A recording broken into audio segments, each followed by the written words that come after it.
이 교회 역사를 공부해 보면 이 교회가 밖에서부터 교회에 박해가 주어지거나 외부로부터 공격이 있을 때 교회는 상당히 어려움을 겪지만 그것 때문에 교회가 분열되거나 그것 때문에 교회가 무너지지는 않았습니다. 근데 언제 그럼 교회가 분열되고 무너졌느냐 하면 내부에서부터 서로 의견이 달라가지고 서로 잘 믿겠다고 서로 잘 믿으려고 하다 보니까 믿음 좋은 사람들이 이렇게 모이니까 서로 생각하는 게 다르잖아요. 그걸 조정을 하지 못해가지고 교회가 분열되거나 아예 무너져 버리는 그런 사례가 아주 많습니다. 모든 종교가 그렇지만 기독교도 여러분이 아는 것처럼 예수님 부활 성천하신 이후에 예루살렘 교회가 세워지고 나서 여러 가지 모습으로 발전해 왔는데 지금 결과적으로 보면 크게 천주교회에 있죠. 우리 개신교회에 있죠. 또 그리스 정교회라고 있죠. 또 성공회라고 있죠. 큰 줄기만 하더라도 4개예요. 큰 줄기만 하더라도. 그 외에 소소한 걸로 치면 수도 없이 많아요. 이게 외부에서 공격이 들어와서 이게 분열이 되고 나누어진 게 아니에요. 안에서 서로 생각이 달라가지고 그걸 가지고 서로 갈등하면서 다투는 가운데 그걸 극복하지 못하니까 분열로 가버린 거거든요. 예루살렘 교회에 찾아온 가장 큰 위기는 뭐냐면 오늘 우리가 지금 읽은 말씀 사도행전 15장에 나오는 이 갈등이었습니다. 지난주부터 우리가 지금 함께 읽고 있는데 사도행전 15장은 지난주에도 말씀드린 것처럼 성령의 역사하심과 교회의 역사를 살피는 데 있어서 굉장히 중요한 분기점이 되는 장이다. 제가 그렇게 말씀을 드렸어요. 여기서 교회가 완전히 두 쪽이 딱 나느냐 아니면 하나로 가느냐 하는 게 결판이 나는 거예요. 사실 문제는 별게 아니에요. 다 잘 믿으려고 하는 거예요. 유대교 출신 그리스도인들은 유대의 교인들이니까 율법에 대한 애정이 아주 많잖아요. 율법을 소중히 여기며 살아온 하나님을 믿었던 백성이니까 예수님을 믿어도 율법은 지켜야 되는 거 아니냐. 당연히 그 생각을 하겠죠. 그런데 이방 나라에서 예수를 믿은 사람들, 이게 지금 안디옥 교회에서 일어난 이야기인데 소아시아 지방이란 말이에요. 이방 나라에서 예수님 믿은 사람들은 율법 자체를 본 적도 없고 들은 적도 없고 몰라요. 그러니까 아니 예수님만 믿으면 구원 받는다며 그럼 예수님만 믿으면 되지 이렇게 생각하는 게 당연한 거예요. 그런데 이게 안디옥 교회 안에서 갈등을 일으켰어요. 도저히 내부적으로 해결이 안 돼가지고 오늘 본문의 그 앞에 그 15장 2절을 보면 다툼과 변론이 일어난지라 이렇게 기록되어 있습니다. 간단하게 기록했지만 이 두 단어가 범상치 않잖아요. 다투었다. 뭘 다툴 일이 있다고 그걸로 다투어요? 그리고 서로 막 변론했다라 서로 논쟁을 한 거예요. 그래도 해결이 안 된 거예요. 그래서 그러면 예루살렘 교회에다가 물어보자. 거기는 예수님께 직접 배운 분들이 계시지 않냐. 12 사도들도 있고 믿음의 또 어른들이 많이 계시니까 그분들한테 물어보자. 그래서 예루살렘에까지 이 문제가 지금 확산이 되어버린 거예요. 문제가 점점 커진 거지. 근데 예루살렘 교회에서도 그 문제를 듣고 문제가 쉬운 줄 알고 처음에 생각했는데 이 사람 생각이 의견이 분분한 거예요. 그래서 6절에 보면 긴급하게 사도들하고 장로들이 모여요.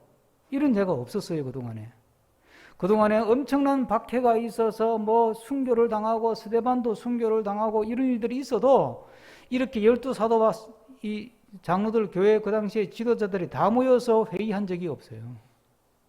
사태가 얼마나 심각했으면 야 이거 보통 문제가 아닌데 이게 잘못하다가는 이제 교회가 분열이 되겠다.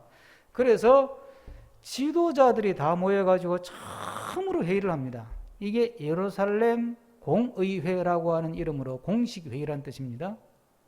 처음으로 모인 회의. 우리 기독교 역사를 공부하면 반드시 15장을 공부하게 돼 있어요. 이때 다루었던 이 문제가 뭐냐 이런 거거든요. 여기서도 7절에 보면 많은 변론이 있었다 그래요. 쉽게 결론이 안 나더라 이 말이지.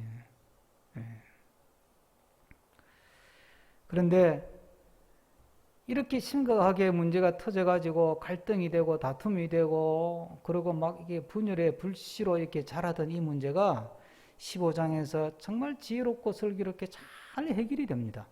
그래서 분열의 위기를 극복하고 또다시 교회가 성장하고 또 복음이 더 확장되는 그런 오히려 발판을 만드는 기회가 되거든요. 우리 믿음의 길에서 의견 차이는 있을 수밖에 없어요. 의견 차이는. 교회 안에서도 의견 차이는 있을 수밖에 없어요, 여러분. 이제 오늘 쭉 살펴보겠지만 자라온 환경이 다르고 믿음의 어떤 생활을 쭉 해온 과정이 다르지 않습니까? 배운 것이 다르고 본 것이 다르고 들은 것이 다른데 똑같은 예수님을 믿지만 다르니까 서로 의견 차이가 날 수밖에 없는 거예요. 우리가 이 인생사도 마찬가지잖아요. 서로 의견 차이가 있는 게 정상 아니에요. 의견 차이가 없으면 사람이 아니지 그게. 서로 다 자기 생각이 있고 자기 삶이 있고 그런데 어떻게 의견이 딱 무조건 딱 다 같이 일치 100%딱 맞을 수가 있어. 그건 불가능한 이야기지. 이 믿음의 길에서 이 의견 차이는 더 심각한 거예요. 이 갈등은 없을 수가 없는데 문제는 이 갈등을 어떻게 극복하느냐는 거죠. 싸움이 없을 수는 없는데 어떻게 이 싸움을 슬기롭게 극복하고 오히려 전화위복의 기회로 삼고 오히려 더 다져지는 기회로 삼느냐. 이게 이제 삶의 지혜고 삶의 능력이고 또 삶을 살아가면서 우리가 감당해야 될 숙제 같은 것이기도 하죠. 오늘 이 말씀을 통해서 갈등이 있고 다툼이 있고 분열의 위기를 맞았는데 그럼에도 불구하고 이걸 잘 극복하게 하시는 성령의 지혜를 함께 배우고 익히면서 또 우리가 더 분열의 위기뿐만 아니라 갈등의 위기, 다툼의 위기, 의견의 차이들을 극복하면서 하나님의 뜻을 이루어가고 또 하나님께 쓰임받는 삶을 살아가는 우리가 되기를 축복합니다. 사람은 누구나 자기만의 생각의 틀을 가지고 있습니다. 그걸 우리가 편견, 선입견, 고정관념 그렇게 얘기를 합니다. 근데 이게 표현을 보세요. 편견. 생각이 한쪽으로 치우쳤다는 거 아니에요. 편견. 선입견. 먼저 그 사람에 대해서 먼저 색안경을 끼고 본다는 거잖아요. 고정관념이란 뭐예요? 생각을 아예 또 고정시켜가지고 안 바꾸고 고정을 딱 시켜놓고 그냥 그 틀만 가지고 사람들을 대하고 성경 공부를 한다는 말이거든요. 그러면 사람이 성장하지를 않아요. 내가 아는 것을 내려놓을 줄 알아야 새로운 지식을 받아들일 수가 있어요.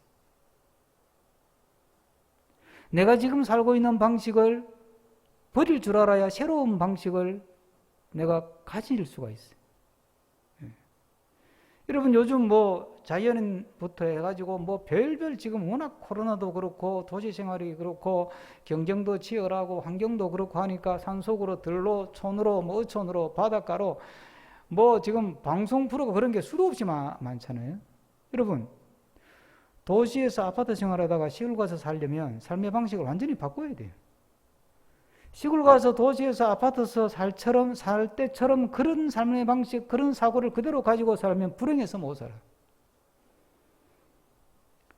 새로운 환경에 적응해서 거기에 맞는 사고방식, 거기에 맞는 삶의 스타일로 살아야 행복할 수 있고 내가 성장하는 거예요. 똑같은 이치란 말이죠. 똑같은 이치. 근데 사람은 이 자기만의 편견, 이걸 잘 안 버려요. 이 베이컨이라고 하는 우리가 들어본 사람이죠. 프랜시스 베이컨이라고 하는 영국의 경험론 철학의 아버지라고 불려지는 이 프랜시스 베이컨이 사람은 이 자기 편견, 자기만의 어떤 그 선입견, 고정관념 이걸 이제 베이컨은 이게 생각의 오류라고 했는데 잘못된 생각에 이 오류 때문에 그 사람의 지식이 발전하지 않고 자꾸 싸운다는 거예요. 예. 그래서 심지어 이 베이컨은 이걸 우상이라고 표현해서 우상. 그 베이컨이 이런 말을 했어요. 인간은 우상 숭배의 길로 빠져들지만 않는다면 더욱 많은 진리를 얻을 수가 있다. 여기서 말하는 우상은 이렇게 산에 들에 세워놓은 이런 우상이 아니고 내 생각에 갖고 있는, 내 머릿속에 갖고 있는 나만의 고집, 나만의 편견, 나만의 주장, 나만의 생각, 나만의 선입견, 고정관념 이런 걸 생각의 우상처럼 붙들고 사람이 살아가지고 다른 생각을 받아들이지 않고 다른 의견을 받아들이지 않는다는 거예요. 그러니까 이 사람이 자라지 않고 성장하지 않고 성숙하지 않는다. 그래서 베이컨은 이걸 연구를 많이 하는 것 같아요. 이제 철학 공부하는 사람들은 워낙 많이 이제 들었죠. 베이컨의 네 가지 우상이라는 말이지. 그걸 쫙 분석을 해보니까, 분류를 해보니까 우상의 종류가 네 가지나 되더래. 네 가지가. 생각이 우상의 종류가 네 가지가 되는데, 하나는 종족의 우상. 이건 뭐냐면 내가 살아온 어떤 그 삶의 틀이 있잖아요. 우리는 인간이잖아요. 그죠? 인간이다 말이에요. 그러니까 모든 걸 인간 중심으로, 자기 부족 중심으로, 자기 종족 중심으로, 자기 가문 중심으로, 자기 패거리 중심으로 이렇게 생각하는 우리는, 인간은. 그러니까 그 생각에서 못 벗어나는 거예요. 그 생각에서. 지금 우리나라가 다른 나라 사람들이 많이 들어오잖아요. 지난주도 말씀드렸지만, 지금 다문화 가정 세대 수가 65만 세대래요. 그런데 이중 노동자 포함하고 불법 체류자 포함하면 300만 넘는다는 이야기가 있을 정도란 말이죠. 그런데 우리는 하여튼 그런 사람들, 우리는 단일 민족, 백이 민족, 이런 생각이 머릿속에 그게 이제 종족의 우상이에요. 그 생각을 머릿속에 다 갖고 있어가지고 다른 인종을 받아들이는 것에 대해서 굉장히 어렵고 불편하고 거부감 느끼고, 그러다가 종교까지 다르면 이건 아니야. 못 받아들이는 거예요, 이게. 이게 종족이라고 하는 생각의 우상이고, 두 번째가 동굴의 우상이에요. 동굴은 내가 그동안 어떤 살았던 그 환경에서 받은 교육, 내가 처했던 환경 그런 거 있잖아요. 아까 말씀드린 것처럼 나는 도시에서 태어나서 도시에서 자랐어. 그럼 도시가 내 동굴이야. 그런데 갑자기 농촌 가서 살게 돼서 그럼 적응이 안 된다는 거예요. 이걸 못 받아들인다는 거예요. 그게 동굴의 우상이에요. 그 다음에 시장의 우상이라는 말을 했는데, 이거는 좀 이 부분은 오해가 쉬운데, 시장이라는 말을 썼으니까 마켓플레이스라고 했는데, 우리가 생각하는 시장 생각하시면 안 되고, 시장에서는 막 이렇게 서로 이렇게 주고받고 장사를 할 때 말로 이렇게 막 흥정하고 하잖아요. 그런데 사람은 말을 쓸 때 자기가 생각한 개념을 가지고 말을 쓰는 거예요. 말을. 근데 듣는 사람은 또 그 말에 대해 듣는 사람은 또 다른 생각을 갖고 있는 거야. 자, 동무라는 말이, 남북이 우리나라가 분단되기 전에 동무는 아주 참 추억이 많이 있고 정이 많이 들었고 미운 정 고운 정이 다 들은 친구를 동무라 그랬어요. 그죠? 그것도 어릴 때부터 쭉 같이 자란 걸 정말 참 향수가 젖어 있고 아름다운 추억이 젖어 있는 단어가 동무란 단어인데, 이 북한에서 그걸 또 공산당 지구 동지들을 동무 이렇게 부르고 나서부터는 이 동무란 말 잘못 쓰면 사상범이 되는 거야. 그러니까 그 동무라는 그 단어, 언어를 자기 방식으로만 쓰는 거예요. 일베에서는 일베 방식대로 말을 막 쓰고, 일베에서 쓰는 말을 잘못 써버리면 이제 저희는 일베다 그러고 또 욕먹는 거예요. 그게 참 인간의 한계죠. 그걸 이제 시장이라고 하는 우상이라고 그랬어요. 그 다음 마지막이 뭐냐면 극장의 우상이에요. 극장이라고 하는 것은 그 극장의 틀 안에서 우리가 보고 듣고 느낀다 이런 뜻으로 어떤 내가 알고 있는 전통. 우리는 장로교의 전통으로 믿음 생활 하잖아요. 순복음교회 막 열정적으로 뜨겁게 막 소리 지르고 기도하는 그 기도를 하면서 평생 믿음 생활하는 사람이 우리 교회 와서 믿음 생활하면 적응을 잘 할까요? 못 할까요? 적응을 못 해. 그냥 기도합시다 하고 조용히 기도하면 기도한 것 같질 않아. 뭔가 목이 터져라고 부르짖어야 기도한 것 같지. 그게 바로 극장의 우상이에요. 자기는 부르짖는 기도라는 극장에서 늘 그 영화를 본 거야. 그런데 조용히 묵상하면서 침묵하면서 자기를 성찰하면서 기도하는데 적응이 된 사람들은 또 그런 극장에서 늘 기도 경험을 한 거예요. 그러니까 무슨 기도가 부닥거리도 아니고 뭔 저렇게 소리를 악악 질러. 뭐 하나님 귀가 먹었나. 조용히 기도해도 다 알아듣는데 또 그걸 이해를 못 하는 거예요. 그게 바로 나만의 극장을 갖고 있는 거예요. 자, 제가 네 가지를 뭐 철학 시간인데 아닌데 설명을 드린 이유가 뭐냐. 네 가지 공통점이 뭐예요? 사람은 자기 세계에 갇혀 있다는 거예요. 사람은 자기 세계에 갇혀 있는데 요게 우리 믿음 생활에서 이 자기 세계에 갇혀 있는 걸 표현하는 걸 성경은 뭐라 그러냐? 우리는 뭐라고 말을 쓰느냐면 자기의라고 해요. 자기의. 로마서에서 나온 표현인데 자기의. 자기만 의롭다. 자기만 옳다. 자기만 의롭다. 자기만 잘 믿는다. 자기만 바로 믿는다. 믿음 생활은 이렇게 하는 것이다. 신앙 생활은 이렇게 하는 것이다. 라고 하는 생각에 딱 갇혀 있는 거예요. 자기 세계에 갇혀 있는 거예요. 유대교 출신 그리스도인들은 율법도 지켜야 된다는 거, 율법의 틀 안에서 갇혀서 못 빠져나오는 거예요. 예수님만 믿으면 구원받지, 이 사람은 뭐 율법은 들어본 적도 없으니까 예수님만 믿으면 되지라는 생각에서도 다른 건 또 받아들이지를 못하는 거예요. 그러니까 서로 팽팽하지 생각이. 서로 싸우는 거야. 서로 달컹하고 다투고. 그런데 어떻게 이 위기를 넘기느냐? 12절, 13절 이어서 읽어보겠습니다. 12절, 13절.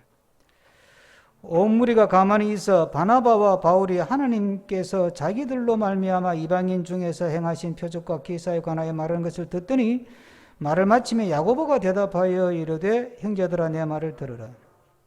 여러분, 이 성령께서 이 바나바와 바울 그리고 야고보는 12제자 중에 한 사람이잖아요.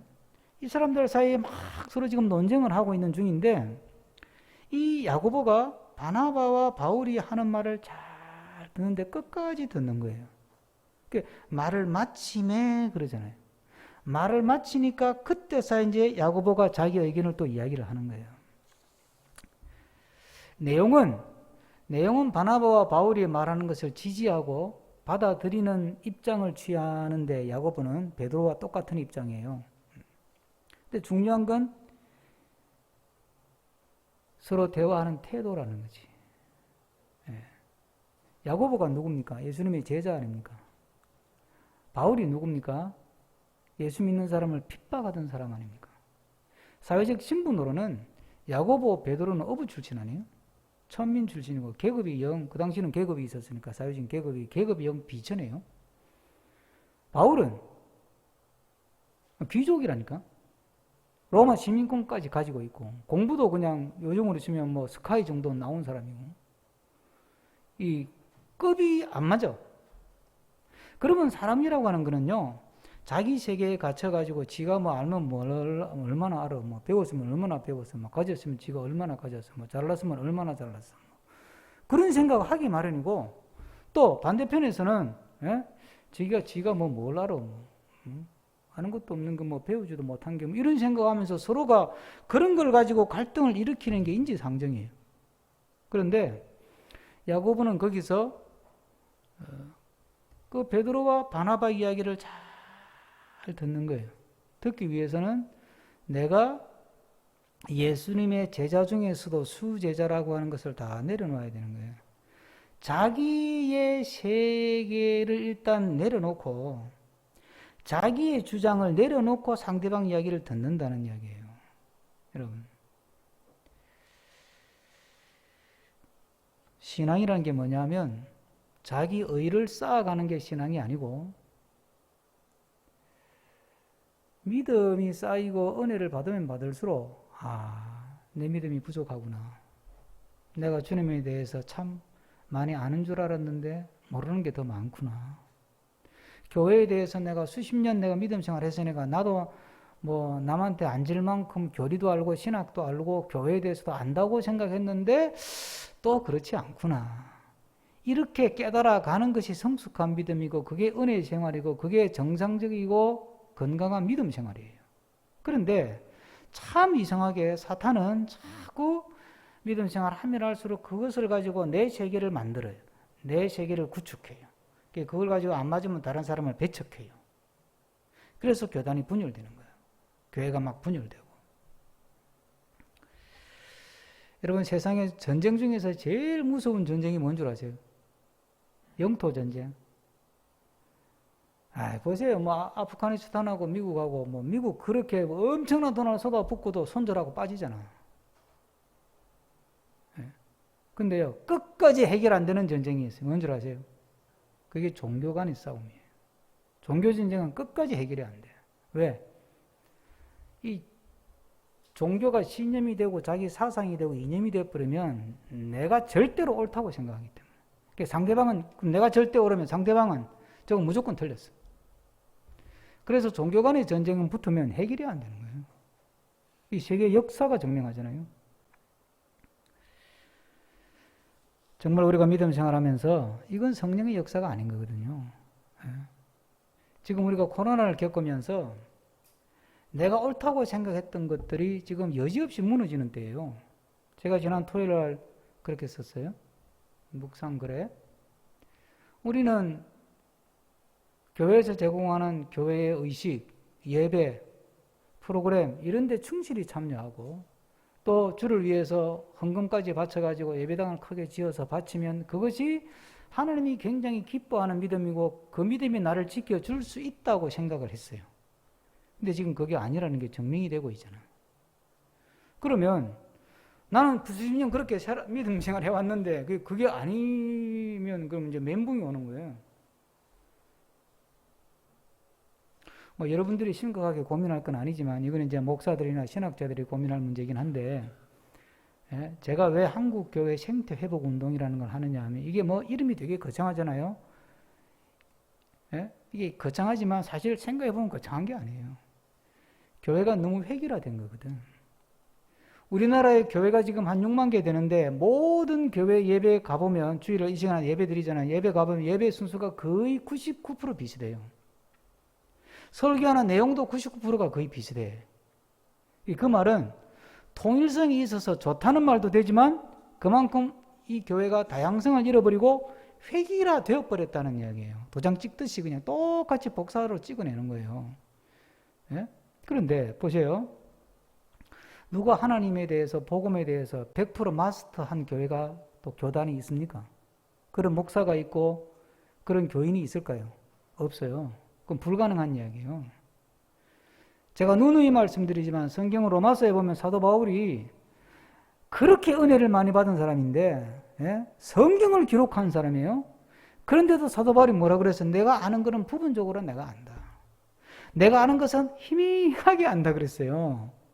아니 사도 바울이 조금 알고 사도 바울이 희미하게 안다고 할 정도면 누가 그거 다 안다고 자기만 옳다고 믿음 생활은 이렇게 하는 거야. 이렇게 치고 나갈 수 있는 사람이 감히 누구예요? 얼마나 용기가 대단하면 그럴 수가 있겠냐 이 말이에요. 그건 불가능한 거예요, 여러분. 우리가 믿음 생활하면서 굉장히 소중히 여겨왔던 종교적인 전통이나 종교적인 의식이나 종교적인 행위에 대해서는 이거는 진리가 아니에요. 그걸 여러분들 그게 무너지면 큰일 나는 줄 안다고 생각하면 그 무너져야 되는 거예요, 그게. 예배는 이렇게도 들을 수 있고 저렇게도 들을 수 있는 거예요. 예? 기도는 소리 지르고 기도할 수도 있고 소리를 낮춰서 기도할 수도 있는 거란 말이죠. 그죠? 예? 문제는 그 사람이 중심이 성경에서 말하는 하나님을 향하여 주님을 향하여 예배하고 있느냐, 그 기도가 온전한 그 주님을 향하고 있느냐, 그 인격적인 주님과 대화하면서 소통하면서 기도가 하고 있는 것이냐, 그런 걸 보고 그런 걸 따져야 되는 거거든. 그런데 우리는 그런 거는 상당히 추상적이니까 어렵잖아. 예? 그렇잖아요. 그죠? 제가 가능한 쉽게 설명하려고 하는데 들으면서도 어렵잖아요. 추상적인 것들이니까. 그런데 이 의식이라는 건 눈에 보이잖아요. 교회 건물도 눈에 보이잖아요. 그 예배당은 어떻게 지어야 돼요? 예? 지붕은 이렇게 생기고 위에 십자가 탁 있고 우리는 그게 예배당이야. 그 예배당을 짓는데 지붕도 이렇게 안 하고 십자가도 안 붙여. 그럼 예배당이 아니에요? 우리는 예배당이 아니라고 생각하는 거야. 예? 큰일 나는 줄 알아, 그게. 그게 왜 큰일이 나요? 언제부터 교회가 지금 의무를 가졌는데? 언제부터 교회가 예배당에 십자가를 붙였는데? 십자가 붙이나 마나 관계없어요.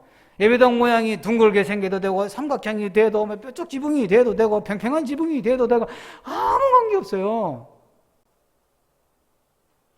우리가 이제 앞으로 다음 세대, 우리 젊은 세대들이 살아갈 다음 세대에 이 복음을 전하고 진리를 선포하고 저들이 그리스도의 사랑 안으로 들어오고 하나님의 은혜 안에 들어와서 하나님의 약속을 붙들고 살아가는 하나님의 자녀가 되도록 만들려면 이 자리에 앉아있는 대다수의 우리 교인들은 다 중장년들이니까 우리들이 내가 의로운 것이다라고 생각하는 것에 대해서 과감하게 내려놓을 수 있는 용기가 있어야 돼요. 그리고 그걸 젊은이들한테 강요하면 안 돼요. 나 때는 말이야 이러고 나가면 틀렸어요. 그건 우리 때고, 그건 우리 때라니까요.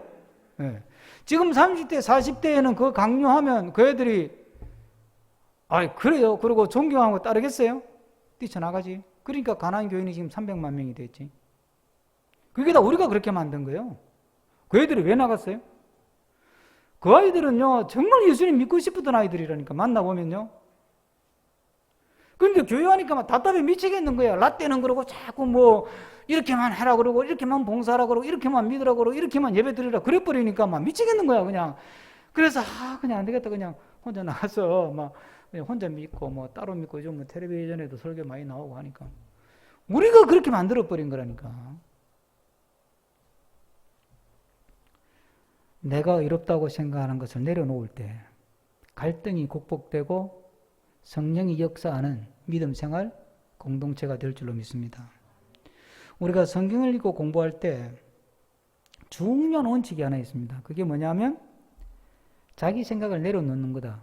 그렇잖아요. 우리가 옛날에 뭐 이제 수련회 같은 거 할 때 또 부흥회 할 때 광고하잖아요. 광고할 때 준비물 뭘 적어요? 준비물 뭐 개인 이렇게 개인 용품 쭉 적어놓고 그 다음에 준비물 해가지고 성경, 찬송 그리고 이제 아주 재미있게 표현하지만 의미 있는 게 있어요. 뭘 붙이냐면 열린 마음. 그거 진짜 중요한 거예요. 수련회 와가지고 수련회 와가지고 은혜를 받으려면 열린 마음으로 들어야 되지. 그렇죠, 그죠? 열린 마음. 그게 자기 의를 내려놓으라는 말이잖아요. 근데 이게 열린 마음을 가지고 자기 생각, 자기 의견을, 자기 고집을 내려놓는다고 하는 것을 좀 더 구체적으로 보면 15절 한번 다 같이 볼까요? 15절. 이번엔 제가 읽겠습니다. 15절. 선지자들의 말씀이 이와 일치하도다 기록된 바. 그리고 19절. 그러므로 내 의견에는 이렇게 얘기를 해요. 자, 먼저 뭘 찾아봤다고요? 말씀을 찾아봤어. 선지자들의 말씀, 성경을 찾아봤어. 그리고 그 다음에 뭐라 그런다고요? 내 생각은 이렇다. 이렇게 나오는 거예요. 그게 뭐가 앞선다고요? 말씀이 앞서고 그 다음에 자기 의견이 나오는 거예요. 자기 생각을 앞세우고 말씀을 가지고 오면 어떻게 돼요? 자기 생각에다가 말씀을 그냥 갖다 붙이는 게 되는 거예요. 나쁘게 표현하면 자기 생각이 자기가 옳다는 걸 주장하려고 성경을 이용하는 거예요. 요거 잘하는 데가 어디예요? 요게 이단이에요. 여러분 꼭 아셔야 될 것, 한동안 제가 강조 안 했으니까.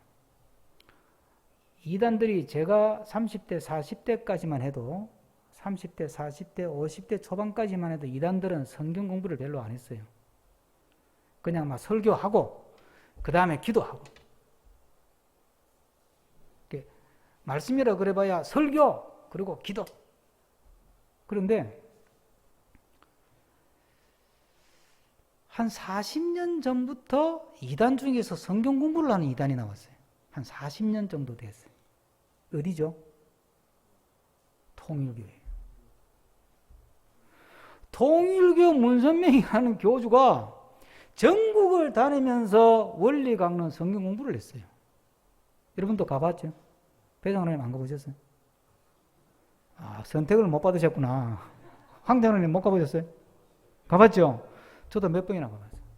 부산에 실내 체육관에서 하는데 막 구름대같이 사람들이 모였어요. 이야, 정말 참. 그 이단이 성경 공부를 하는 거야.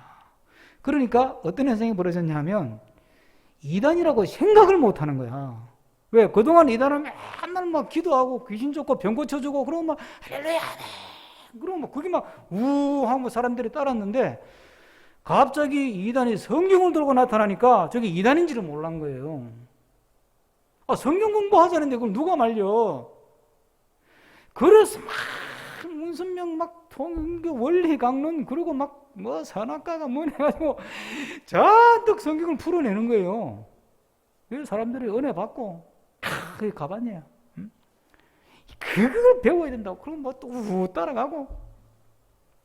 근데 그 공부를 쭉 따라가면 제일 마지막에 누가 나와요? 문수명이가 나오는 거예요. 예수님이 안 나오고. 그런데 훅 따라가다 보면 마지막에 문수명이가 탁 나오는데 이미 넘어가 버렸어. 생각 내 머리는. 넘어가 버렸기 때문에 마지막에 훅 따라가가지고 예수님이 탁 안 나오고 문수명이 탁 나와도 맞네 이렇게 되는 거예요. 그리고 훅 넘어가는 거예요. 그때부터 본격적으로 이단들이 성경 공부를 시작합니다. 원리강론부터 시작해가지고 신천지의 뭐 삼식결론, 뭐 비유풀이, 30결론은 저게 뭐야 JMS 정명석, 삼식결론, 신천지 비유풀이 다 성경 공부야. 그런데 그 사람들이 다 어디서 배운 사람들을 알아요? 그 전부 다 통일교 문선명한테 배운 거예요. 그 사람들이. 다 그 아류들이야. 그러니까 교회에서는 하는 이야기가 아니거든. 교회에서 성경 공부 백날 해봐야 그런 소리를 또 안 해요. 교회는. 뭐 선악과라고 하는 것은 성적인 타락이고 뭐 그리고 뭐 하와가 뭐 뱀하고 한 거는 뭐 하와가 뱀하고 뭐 이렇게 관계를 맺어가지고 뭐 이런 식으로 이제 풀으면 교회에서는 듣도 보도 못한 거야. 그러니까 막 그러면 와 신기하거든. 우리는 항상 보면 새로운 것에 관심이 많잖아. 야, 저 진리를 우리가 몰랐네. 에? 우리 목사님 뭐 한 거 영적으로 다 죽어가지고 저런 것도 못 보고. 응? 그러니까 막 그냥 본물 터지듯이 사람들이 따라가. 아직도 지금 문수명이 죽은 지가 언제인데 아직도 그 자식들이 잘 먹고 잘 살잖아. 대학도 세우고. 지금 요즘 하나님의 교회 안상홍 정인에는요, 전국에 신학교가 300개나 있어요. 뭐, 거창한 신학대학은 아니어도. 그 사람들이 전부 다 성경 이야기하는 게 성경을 먼저 이야기하고 성경을 앞세우고 성경을 가지고 이야기하고 성경을 풀고 성경을 공부하는데 그런데 따라가 보면 어느 순간 갑자기 교수가 나타나는데 전혀 불편하지 않는 거야. 야고보가 먼저 선지자의 말씀을 공부하고 그리고 자기의 의견을 이야기하는 것은 성경을 가지고 이용하는 게 아니고 선지자의 말씀을 쭉 읽어보니까 우리 생각이 너무 닫혀있더라 그거잖아요. 그래서 야고보가 성경 선지자의 말씀을 보니까 베드로 말이 맞네요. 네, 베드로 말이 맞아요. 그 베드로 말이 맞다는 건 뭐예요? 복음이라는 것은 우리 유대인들에만 주어진 것이 아니고 이방인들에게도 주어진 게 맞습니다. 우리는 율법을 통해 주어졌고 이방인들은 율법을 위해서 선택받은 백성이 아니잖아요. 그러니까 이방인들은 예수님만 믿으면 되는 게 맞고 우리는 또 율법을 지키는 게 또 좋고 안 지켜도 되지만 예수님만 믿으면 지키는 게 좋고 뭐 이렇게 되는 거네. 이게 맞네요. 그러니까 자기들이 가져왔던 생각을 내려놓고 성경의 가르침을 받아들이는 거예요. 여러분, 그러니까 중요한 건 이 대목에서 결론은 뭐냐면 성경 지식보다 중요한 건 성경의 정신이에요. 성경 공부보다 중요한 건 성경적인 사고 방식이에요. 생각하는 방식. 성경을 푸는 것보다 더 중요한 것은 성경적인 어떤 정신을 가지고 문제를 해결하는 거예요. 그 사람이 성경 지식이 날고 겨고 막 정말 신묘막측하게 성경을 풀어도 그 사람의 삶 속에 성경의 정신이 녹아있지 않고 끝까지 자기가 옳다고 주장하고 그러면서 자기를 드러내는 쪽으로 간다면 그건 틀린 것이다. 그걸 인정하고 받아들일 때 성령이 역사해서 갈등이 오히려 나를 성장시키고 발전시키고 공동체를 견고하게 만들게 되지만 그렇지 않으면 그 갈등이 나를 더 협소하게 만들고 나를 더 옹졸하게 만들고 옹색하게 만들고 공동체는 공동체대로 힘들어지는 거예요. 앞서 말씀드린 것처럼 사람은 살면서 자기 틀을 만든다 그랬잖아요. 자기 세계를 만들어 가거든요. 이건 뭐 나이가 많고 적고 관계없어요. 다 똑같아요. 그런데 자 보세요. 젊은 아이들은 자기 세계를 만들었어. 자기 틀을 만들었어. 이렇게 하나 틀을 만들었는데 아직은 젊으니까 이게 덜 굳었어. 그렇죠? 덜 굳으니까 또 새로운 걸 배우면 쉽게 받아들여요. 근데 나이가 이제 60, 70대면 어떻게 돼요? 완전히 시멘트처럼 딱딱하게 굳을 대로 다 굳어버렸어, 이제. 그러니까 새로운 게 들어오면 이게 뭐요? 이게 적응이 안 되는 거야. 적응이 안 된다니까요. 여기서 문제가 생기는 거예요. 여기서. 근데 여러분, 은혜와 복음이라는 걸 가지고 생각해 보면, 은혜와 율법 이런 거 가지고 생각해 보면, 율법이라고 하는 거는요, 자기의 어떤 틀을 이렇게, 자기 틀을 막 만들어가는 게 율법이에요. 요거는 해야 되고, 요거는 하면 안 되고, 이렇게 탁탁 선을 그어주잖아요. 그렇죠? 선을 딱 그어주잖아요. 이렇게 율법이라고 하는 건 법이니까, 이렇게 선을 딱 그어주잖아요. 그러니까 율법적으로 신앙생활을 하는 사람은 자기 틀을 딱 붙들고 거기서 못 벗어나요. 그게 그 틀이 깨지면 큰일 나는 줄 알고 믿음을 잃어버리는 줄 알아요. 그래서 사람이 굉장히 경직되어 있고 이렇게 어떤 고정되어 있는 사고방식을 가질 수밖에 없어요. 근데 은혜는요, 은혜는 틀을 만드는 게 아니라 틀을 허무는 게 은혜예요. 네. 은혜는 그래서 은혜를 자꾸 이렇게 받으면 생각이 이렇게 딱 틀에 이렇게 고정되는 게 아니라 경직되는 게 아니라 은혜를 자꾸 받으면 생각이 내 틀이 흐물흐물 녹아가지고 이게 이제 이것저것 이렇게 수용할 수 있는 용량이 점점 커지는 거예요. 은혜는. 네. 오늘 본문을 잘 볼까요? 자, 19절에 보면 야고보가 뭐라고 하느냐 하면 이거 제가 읽겠습니다. 그러므로 내 의견에는 이방인 중에서 하나님께로 돌아온 자들을 괴롭게 하지 말고 이방인들한테는 예수님만 믿으면 됩니다. 이 복음의 중심을 딱 잡고 그러면서 또 단서를 하나 달아 또 20절에 하지만 그 말이죠. 우상의 더러운 것과 음행과 목매어 죽인 것과 피를 멀리하라고 편지하는 것이 옳다고 생각합니다. 그러니까 예수님만 믿어도 됩니다. 그런데 이 율법도 하나님이 주신 말씀인데 여기 보니까 우상한테 바친 거 이런 거 또 음행하는 거 이런 거는 멀리하라고 하니까 이거 좋은 거 아니냐 이게. 그러니까 최소한의 율법은 우리가 또 지키도록 권면하는 게 좋지 않냐. 이거 안 한다고 뭐 안 되는 건 아니지만 얼마나 유연해요. 복음으로 중심을 딱 잡고 예? 십자가의 은혜로 중심을 딱 잡고 그 다음에 유연하게 대처하는 그런 여유로움이 보이잖아요. 이게 사람이 어릴 때 사랑을 많이 받고 부모 사랑을 많이 받고 이렇게 쭉 자라면 사람이 마음이 여유가 생겨가지고 이런저런 사람을 잘 받아들인대요. 근데 어릴 때 부모한테 너무 엄격하게 교육을 받거나 또는 뭐 부모님이 일찍 세상 떠나가지고 사랑을 충분히 못 받거나 막 이런 문제가 생기잖아요. 그러면 내 마음에 여유가 안 생기는 거야. 그래서 다른 사람들과 관계를 맺는 게 굉장히 어려운 거예요. 친해졌다가도 갑자기 또 이렇게 좀 거리를 두게 되고 그래서 아이를 키울 때 중요한 건 어릴 때 엄마하고 부모하고 아이하고 친밀한 애착 관계를 형성해야 된다는 거예요. 이게 유명한 몰비의 애착 이론이라는 거거든요. 여기 언제냐? 태어나서 3년 사이에 이 시기를 민감한 시기라고 했어요. 볼비는 요 시기가 민감한 시기인데 요 시기에 충분하게 부모와 교감을 하고 하는데 여기서 중요한 거 하나 포인트는 이 아이가 이 시기가 되면 그 엄마와 또는 아빠와 애착 관계를 형성해야 자기가 보호도 받고 밥도 얻어먹잖아요. 그러기 위해서 애착 관계를 형성하기 위해서 애착 행동을 하는 거예요. 그 행동이 뭐냐?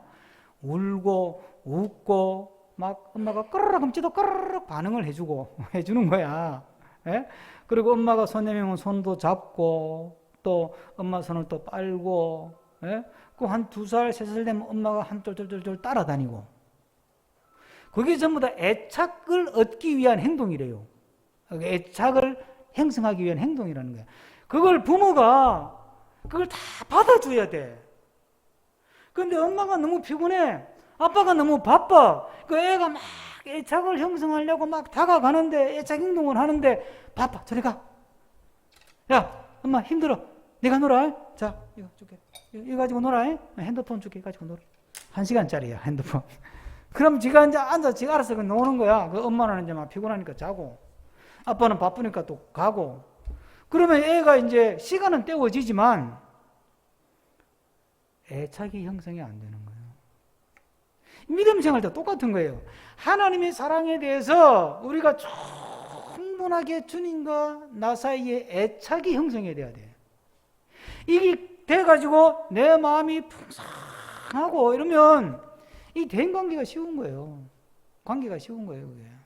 남이 좀 공격해도 받아들이고 나하고 생각이 달라도 받아들이고 이게 되는 거예요. 그게 은혜의 역사라니까.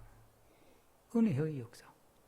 근데 이 예루살렘 교회에서 예루살렘 교회 교인들이 이 서로 다투고 갈등하는 이 민감한 문제, 유대인들 입장에서는 수백 년을 또 수천 년을 지켜온 율법인데 그거 여러분 쉽지 않습니다. 율법에 목숨을 걸고 살아왔던 사람들인데 율법은 2차다, 부수적이다 이래버리면 누가 받아들이겠어요? 여러분이 율법인이라고 생각해봐요. 지금 우리가 그냥 우리가 아는 뭐 예배당 건물은 뼈쪽 지붕에 십자가 첨탑이 있고 이게 교회라고 하는 어떤 선입견 고정관념을 딱 갖고 다른 걸 받아들이기 어려울 정도인데 유대인들이 율법 이건 뭐 목숨을 걸었는데 율법은 뭐 꼭 지켜야 되는 건 아니고 그래도 율법에 또 권하는 것 중에서 또 뭐 좋은 점은 또 받아들이되 그러나 그거 가지고 구원받고 하는 건 아니고 예수님만 잘 믿으면 된다. 이걸 어떻게 유대인이 받아들이냐고 이게 어려운 이야기예요. 정말 어려운 이야기예요 이게.